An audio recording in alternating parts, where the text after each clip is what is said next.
Hi everyone, it's Stuart here from Happy Joy Joy Roblox.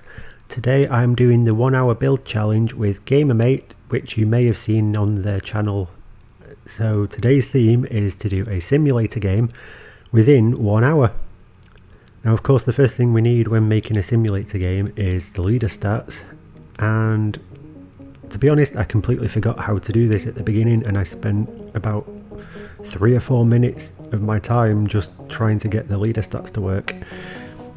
Now I've decided to go with a green base plate here as usual with the grass, and it took me a good while to actually get the texture and the material right for it because the toolbox is awful these days.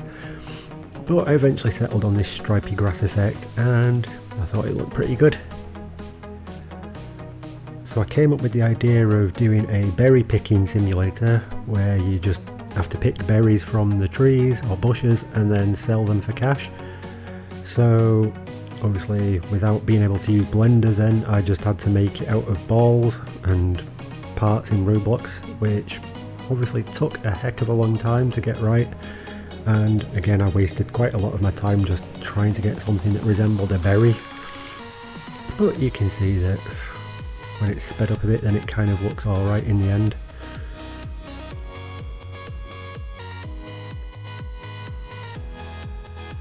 There we go, that looks a bit more shiny and juicy now. Now we just need to build a stalk from it. Nothing too fancy here, it's just a cylinder that's just plonked in the middle. There we go.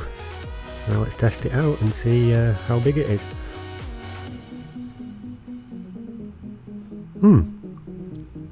Where is it? Berry. Oh, there it is. And it is tiny. Way too small for me clicking on it. So let's try and make it a bit bigger and see if we can make it a bit more visible. Yep, still a bit small. So one more adjustment should do it.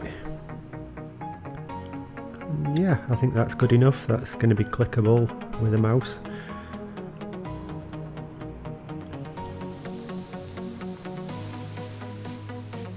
So of course now the next thing we need is an actual bush to grow the berries on. And I'm going to make it so that once you pick a berry then it's going to disappear for a random amount of time before it regrows again. So we'll always have the berries like in the same locations, but they just have random times to reappear and be pickable again. Now when making a blackberry, never union it. Never union a berry, because Roblox Studio just became unresponsive and I had to load an autosave, which wasn't exactly at the part where I left off, so I had to rebuild the bush again. Luckily it was only 3 balls next to each other and it didn't take too long to get back to where I was. But yeah, never union a blackberry, because it will destroy your computer.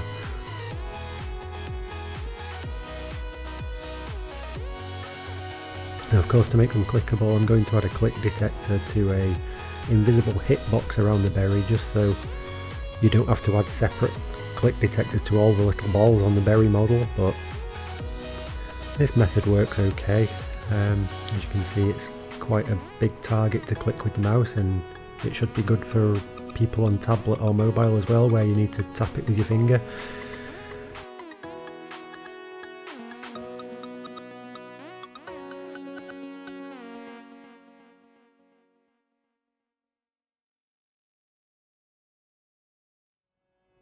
And there you go. But now we have a problem. When you click the click detector it makes the berry go invisible, and then when the berry reappears the script is also making the hitbox go visible, which we don't want. So we need to add in an if statement to make sure the hitbox, when it's picked up by the script, it stays invisible, so you don't end up with a big box around your berry when it respawns into the bush. Let's give it a whirl. Oh, we can see it. There we go. No more box around the berry, so all good. Yeah, so of course now we need to script the actual game to detect when you've picked the berry, and it knows to add a count onto your leader stats.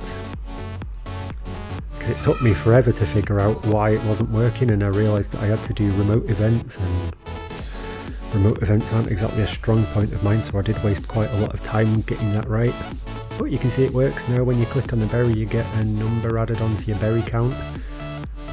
Oh no, the click detector's still there and still clickable.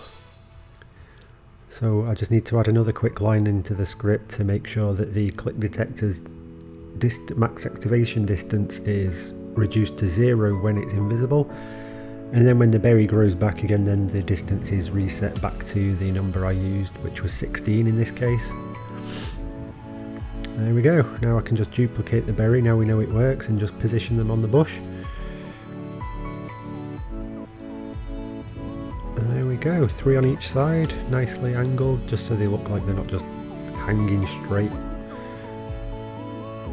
There we go, now we can just duplicate the bushes and dot them around the map a bit and give people a good choice of berries to get, because we don't want everyone just fighting over one bush.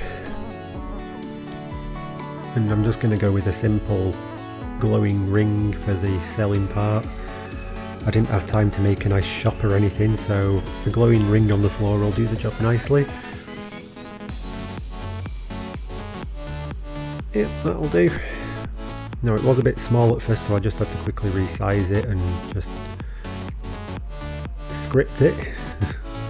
Of course, we just want to put in a hit detection that it knows when the player hits the part, then it needs to subtract the number of berries and add the number onto the cache. And again, I did this with a remote event just so it detects the player selling on the server and then fires it off to the client and updates the leader stats that way. Again, it took me a while to remember or figure out how to do that right, but I got there eventually. But there was another problem. In my script then I'd put that the berries value, when it's subtracted in the selling point, then it adds the number onto the cache. But what I forgot to realise is that when you already had some cash, then the number of berries replaced the number of cash rather than adding onto it. You might see that here now actually. So I've got 6 berries and 3 cash. So I should get 9 altogether in the cache. But look, the 6 berries replaced the number in the cache, so I need to fix that as well. Now I did it a bit of a daft way. I could have just done it a simple way, but I just for some reason I did an if statement to figure out if the value was already 0 or not, but I guess it did the same thing and it worked anyway, so that's the cache working. And by this point then time was starting to run out, so I just need to start adding a few decorative bits, and decided to go with a billboard GUI above the sell part just so people can see clearly where they need to sell the berries. And there we go, you can see it now, it's got the text floating above the ring, and we'll just have a few more bushes dotted around the map. And now I needed to add some sound, so I just went for a nice pop sound when you collect the berry, and then the standard cash register sound when you sell, which I'm sure everyone's familiar with from playing tycoon games and stuff. But now we're just going for the easy peasy box mountings around the edge of the map, just so people can't run off and cause a load of havoc all over the base plate. So we just want to make sure people stay in the same area, and I just literally just duplicated these 3 boxes and just rotated them until they looked kind of random and suitable for the border of the map. And yeah, once I've blocked off that end of the thing, then I need to build a gate so people can save up enough coins and unlock the next area. But obviously I didn't have enough time to actually script the gate and make a second area because, well, I'm really slow and it took me ages to figure out just this bit. So I just went for kind of like the basic pet simulator type gate where you can just walk through it when you've got a certain number of coins. And yeah, that was pretty much it, so time's up. Hopefully I've done enough to at least do a decent kind of job, but time to test Gamermate's game now. And straight away I can see that I am in trouble.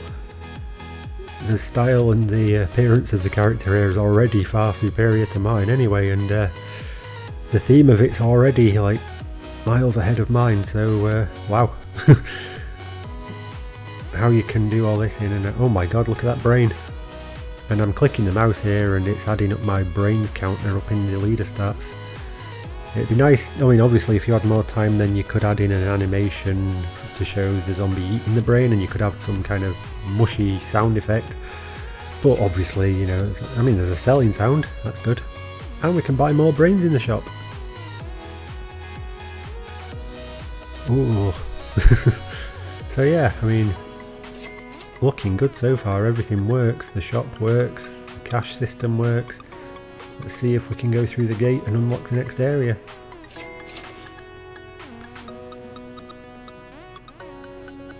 And of course it does. Brilliant. And now we're into a nice cold wintry map. Collecting those coins, yeah, we couldn't, like I said, if there was time you could always add a nice little sound for collecting the coins, but that's no problem. You could even add a rotation to the coins just to make it look like they're spinning, and put up some invisible walls around the edge so people can't run around doing parkour. But no, really, it's looking great, and how this was done in an hour, then I don't know why Gamermate hasn't got a simulator published already on Roblox. No errors in the console anyway, all the scripts are working nice. And that's it guys, thank you very much for watching.